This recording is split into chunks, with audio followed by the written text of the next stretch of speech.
Hello, everyone. So, Lord of the Rings: The Rings of Power on Amazon is finished up now. The final episode aired today. This was 8 episodes long, each episode around like an hour to an hour and 15 minutes. Usually, around like an hour and 10 minutes is the majority of the length of most of these episodes.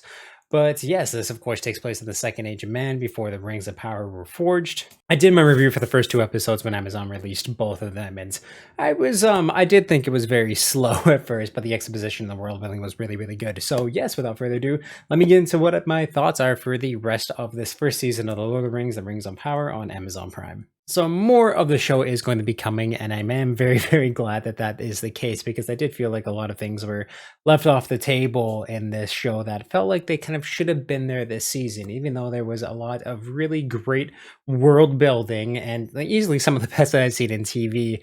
I just thought they did an amazing job going through the cultures of all of the races within this, and again, just to the history of the lands that they're on. There was still a lot that felt kind of segregated out of this, and there was, of course, times too where it felt like we were seeing characters. So characters would disappear from the screen for too long of a time. It felt like there should have been a lot more reunions by the end of this first episode. A lot of questions answered more. It was just a lot of people went their own separate ways in ways that just didn't really feel thrilling or fitting for a season finale in a lot of ways. I found a lot of this had to do with Durin and, of course, the Wood Elves and people like that, where definitely this story focuses on Elrond's quest and Galadriel's quest, and they are kind of the two main characters. There's also Nori, who's part of the Harfoots in this, but yeah, I just felt like there was a lot left off the table that really should have been there to make this feel like a much more complete season.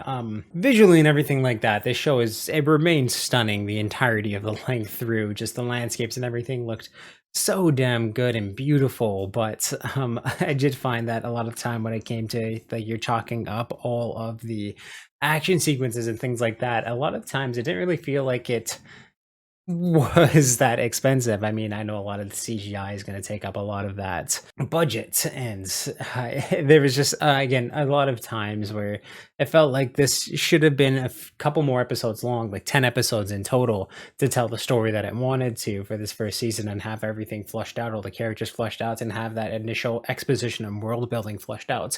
I did find that again too, like I said, there was a lot of really good things about the world building and exposition within it, but it just felt incomplete, and I feel like all of that should have been wrapped up by the end of this first season, and yet there's still so much that I feel needs to be done and explained. If you have like a little bit of a background of the first Age of Man and the Second Age of Man too, you kind of know some of the events that are going to come, but with these characters and again too, just history of the lands, just really felt like there was a lot missing to truly tell the story of Middle Earth, of Numenor, of again to just do a lot of these characters. But truly, this show did so many great things. I found that there was great lines, great dialogue all the way throughout. Really good character interactions with one another.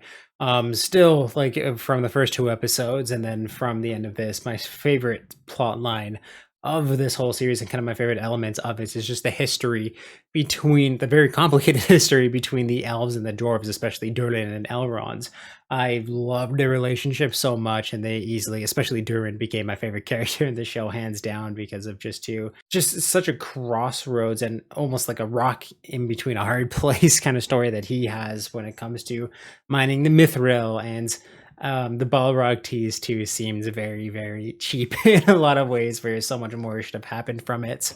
Again, too, when it comes, I don't want to be too spoilerish here, but the Numenor storyline where that ends off for the season, I felt was something too just a little bit cheap, and something that should have been flushed out this season and then carried on to the next season, just like a little tease. My main complaints with this is that it felt incomplete by the end of the first season, and there's so much that I felt should have been flushed out more, so they could have been doing a lot more in the second season, because again too, it feels like they have so much more exposition to fill in for the end here. There's a few reveals in kind of the whole mystery this season about who is Sauron.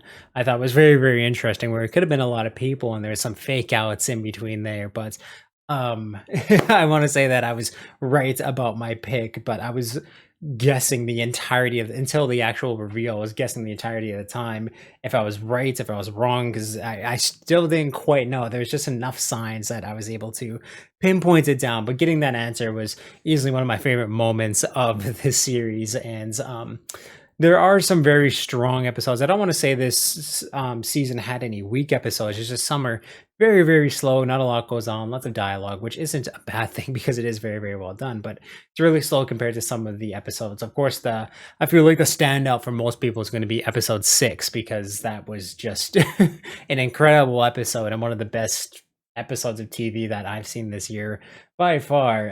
Easily a top 5 episode for me because it was just fantastically done, well shot, extremely well directed, well acted. Action was amazing. It had great stakes and just great stakes for the universe for the episodes. But again, too, there was just a lot more that I feel like could have been explained and done afterwards within this season. But um yeah, like again, things did wrap up a little bit quickly for some of the storylines they went into where I wish it would have been fleshed out a little bit more. All in all, though, like even though the pacing is a little bit off through the entirety of the season, I still enjoyed every single scene within this show. It is very, very good, and I found accurate to the lore of Tolkien. They do change a few things where just really little details I found throughout the entirety of it. And again, too, just the timeline and the mission that's kind of going on. I do feel like this show is just going to start getting better and better and better. And I'm excited to see how, again, too, things just change with Sauron's reveal and all these things that are going to be coming for the second season. And I know this show is just going to get better with age and more story, but I wish we would have gotten a little bit more of that within this first season. I do recommend it to any fan of Lord of the Rings. It is right up the alley. It's very true.